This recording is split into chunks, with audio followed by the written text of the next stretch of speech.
I first ran for the House in 2012.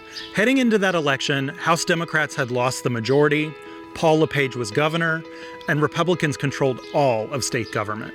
The outlook was bleak. But we recruited amazing candidates in all 151 House districts. And in 2012, we took back the House, and we've kept it ever since.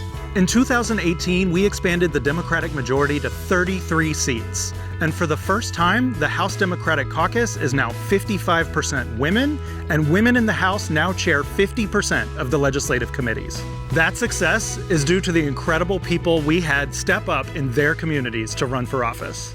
Hi, my name is Kevin O'Connell. I represent the city of Brewer in the Maine House Democratic Party. I've served as past mayor of Brewer. I was in the Air National Guard for 24 years. I've been a lineman for 33 years. And I decided to run for the House because there's never been a more important time to stand up for your neighbors, your friends, and your family. I am very proud to be a Democrat in the Maine House. I feel so lucky to live here and honored to represent the people of Ellsworth and Trenton and try to improve the quality of life in our communities. Hi, my name is Scott Cuddy from Winterport, and I represent House District 98 in the Maine Legislature. I ran because I wanted to help working Mainers get more out of their lives. And right now, those Mainers are going through some of the hardest times of their lives. That makes it a hard time to serve, but that is why I know it's important to do it right now.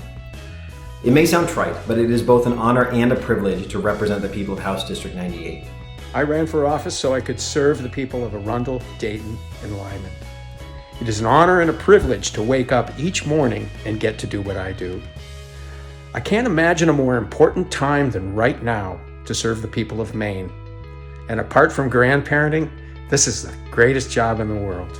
Of course, success isn't just about winning elections. It's about making real change in people's lives. My name is Lois Reckert, and representing South Portland, where I've lived for almost 50 years, is really exciting. It really matters to me that men and women are treated equally in this state, and it's the reason that I've put forward a piece that would put that statement, that simple statement, into the Constitution of Maine. One of the greatest honors for me in serving in the legislature is having the opportunity to represent my hometown of Biddeford. Of course, beyond serving in the legislature, I think one of the greatest takeaways I would have is that hard work pays off. A good example of this is the bill that I sponsored to ban so-called conversion therapy. We got the bill passed, and we sent it to Governor Mills' desk, and she signed it into law. And it was moments like these, this past legislative session, being surrounded by my colleagues, having the opportunity to see hard work finally pay off and see that our democratic values were becoming law here in the state of Maine. That's why I love serving. That's why I love serving with this democratic family. And I'm looking forward to continuing the hard work that we have before us to continue to do good work on behalf of Maine people. Along with Governor Mills and our colleagues in the Senate, House Democrats have fought for and won significant progress on so many of the issues that matter to us most.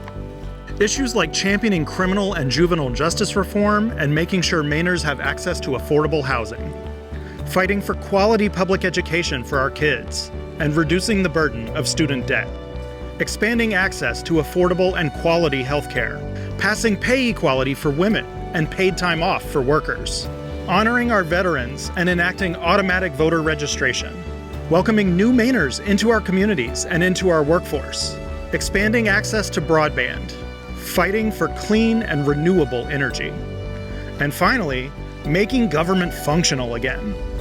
There's no question that we are in unprecedented times, and we are so lucky to have these dedicated and passionate public servants working and fighting for us, people who will rise up to the moment that we're in.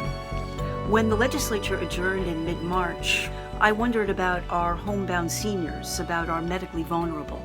And as we began to distance ourselves from one another, I wondered how they would meet their essential needs for food, for medicine, and for human connection. I created a Facebook group. I named it Elliott Strong, and I invited a few friends. Our efforts have gone even beyond picking up groceries and calling to check in on one another.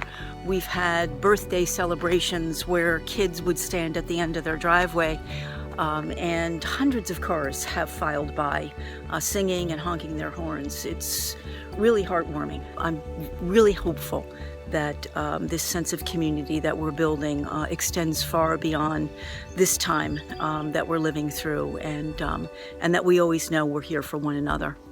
House Democrats are extraordinary.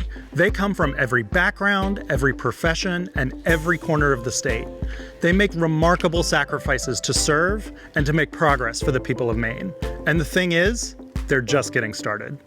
Maine Democrats, we must protect this house. To join us, go to MaineHouseDemocrats.com. Now enjoy the convention and let's bring home big wins in November.